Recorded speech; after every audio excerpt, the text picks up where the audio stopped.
Ahmadu subhanahu wa ta'ala ala ma'atal Asyhadu an la ilaha illallah wa la syarika lahu alladzi tanazzal kulli ma siwa wa asyhadu anna sayyidana wa nabiyyana Muhammadan abduhu wa rasuluhu alladzi qala Allah subhanahu wa ta'ala Allahumma shalli wa sallim wa barik ala sayyidina wa habibina wa syafi'ina wa qurrati a'yunina Muhammadin wa ala alihi wa sahbihi wa mawala amma ba'du.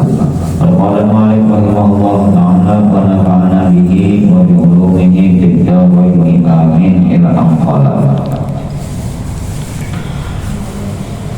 Di dalam Al-Qur'an Allah Subhanahu wa ta'ala menyebutkan di antara ciri-ciri orang beriman, yaitu mereka yang meyakini, mempercayai dan mengimani perkara yang ghaib. Alladzina yu'minuna bil ghaib, mereka yang beriman dengan perkara yang ghaib. Arti yang ghaib itu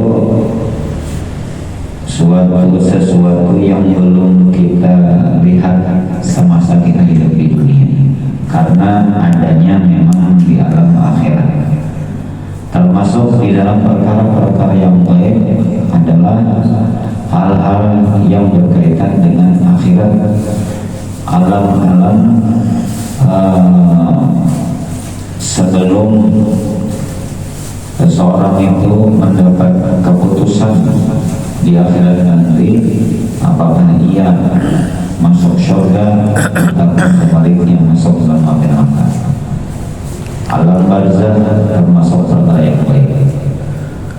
Kemudian menerima catatan amal, kemudian dibangkitkan dalam kubur, dikumpulkan di padang mahsyar, ditimbang segala amal dan meniti titian as-siratal mustaqim. Oleh karena itu perjalanan menuju akhirat begitu berat dan terasa amat sangat jauh.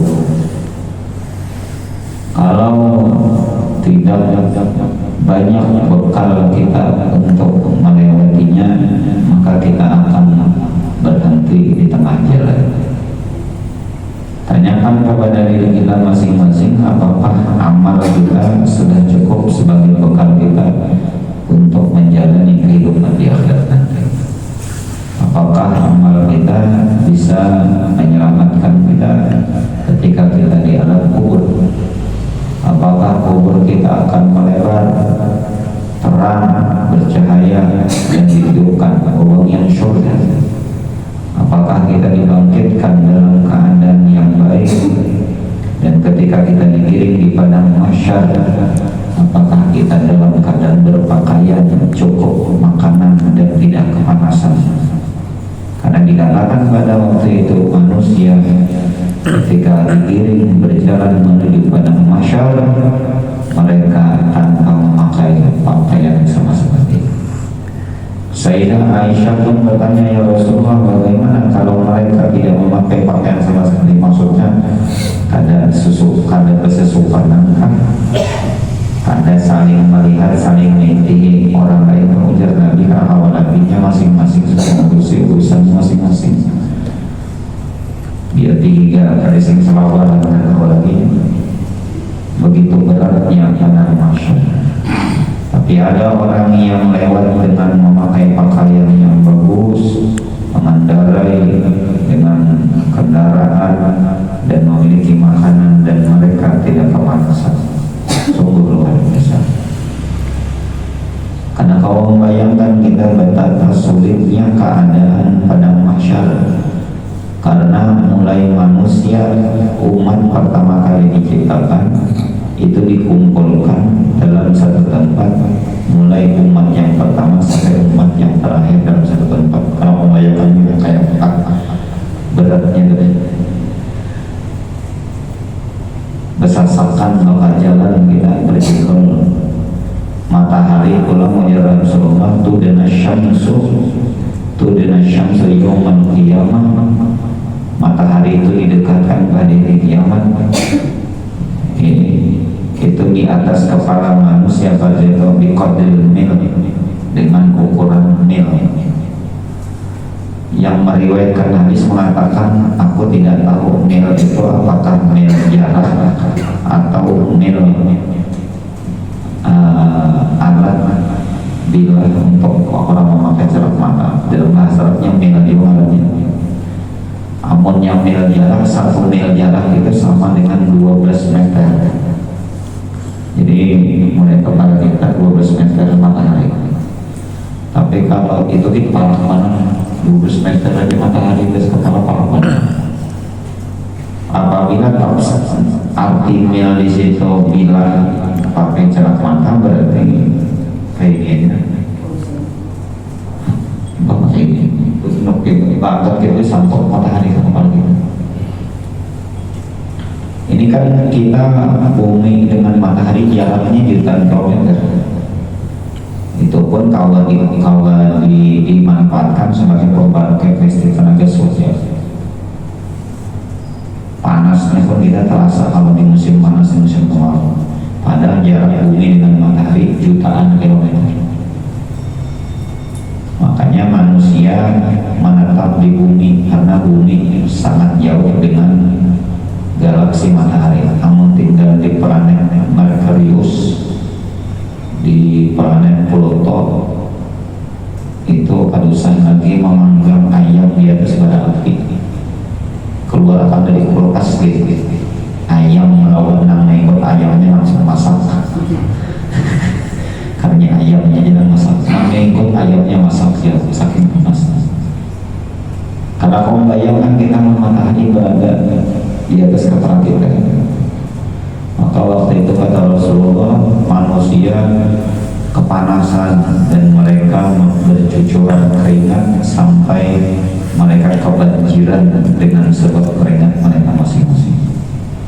Ada yang keringatnya sampai di mata kakinya, sampai di lututnya, sampai di pahanya, bahkan ada yang tenggelam, tergantung amal di dunia. Itu pada masyarakat. Kena ulang Yaumul Mizan, hari dimana ditimbang amal kita. Allah sabuting timbangan manusianya nanti cagar timbang sing banyak kan. Karena membayangkan kita mahadang itu nalawas benar. Mulai manusia umat Nabi Adam sampai umat akhir zaman sampai terakhir bertimbang. Dalam satu keterangan para ulama mengatakan timbangannya satu aja, jadi seikung ditimbang namanya melihat. Bila berat timbangan sebelah kanan, maka malaikat mengucapkan subhanallah, mereka bahagia senang karena orang ini masuk surga. Tentang seikung pula dipanggil mahadamnya terlawas benar sampai meniti titian sirat. Nah, orang-orang yang meniti titian sirat ini hanya orang-orang beriman. Orang-orang kafir kadang menjalani jembatan siratal mustaqim karena mereka langsung dimasukkan ke dalam api neraka. Pertaruhannya apabila selamat kawan sampai ke ujung meniti titian jembatan sirat ini masuk surga. Apabila tergelincir terjatuh di bawahnya api neraka jahanam. Dalam hadis disebutkan jembatan sirat itu kata Rasulullah ada minasya'rah wa ada minasayf. Dia lebih kecil daripada rambut dan dia lebih tajam daripada pedang. Kawal kita kira-kira melewatinya. Ini jambatan anggana jalan tergugur. Ya kan? Mau unjur ke darat jambatannya ada, cuma karena tergenang banyak sungai, licin kalau berumur 3 jam mau unjur kulihan haluan saya kumnya anaknya berumur lucu.